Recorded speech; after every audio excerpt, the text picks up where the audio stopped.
salah satunya di Komando Pasukan Kristus Mission.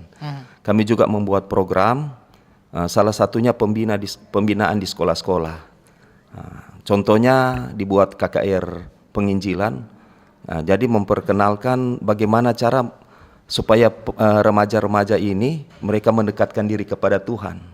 Karena kalau kita lihat di 1 Timotius 4 ayat 16 dikatakan, awasilah dirimu sendiri, awasilah ajaranmu, dengan demikian engkau menyelamatkan dirimu sendiri dan orang yang engkau ajarkan. Jadi peran serta orang tua, peran serta juga bagi tokoh-tokoh masyarakat itu sangat penting. Karena memang kalau kita melihat sekarang dengan adanya kemajuan ilmu pengetahuan dan teknologi, sekarang orang so bebas lihat HP, ada gambar-gambar porno. Itu istilah kalau dalam bahasa Yunani, prematon porneros, asal kata porno, merusak mental seseorang.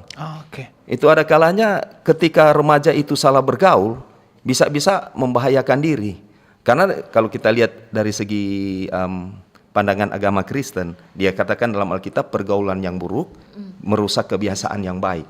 Makanya di sini kita harus bina lewat konseling agama, pendekatan mereka apa yang menjadi masalah mereka. Makanya ada istilah di situ, ada kakak-kakak rohani. Mari kita bina mereka. Apa jadi masalah? Oh begini.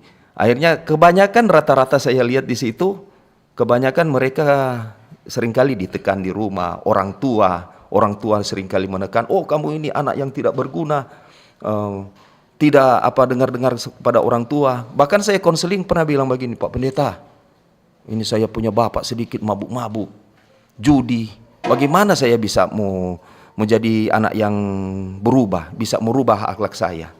Bahkan kalau kita lihat juga ada yang anak-anak sudah broken home, ada juga yang anak-anak remaja yang memang sudah tidak punya orang tua. Dia memang berusaha untuk menghidupi dirinya sendiri. Lebih parah lagi, ada yang pakai ehabon.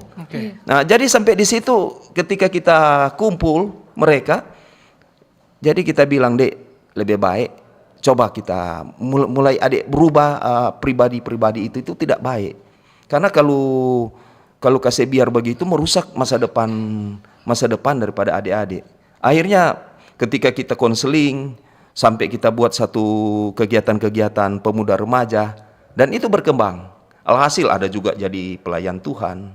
Bahkan mereka itu yang biasanya vulgar, akhirnya mereka jadi jadi pelayan Tuhan, bersaksi bagaimana dulu sifat saya yang buruk. Akhirnya saya menjadi seorang hamba Tuhan yang memang takut akan Tuhan, bahkan sudah sekolah teologi ya.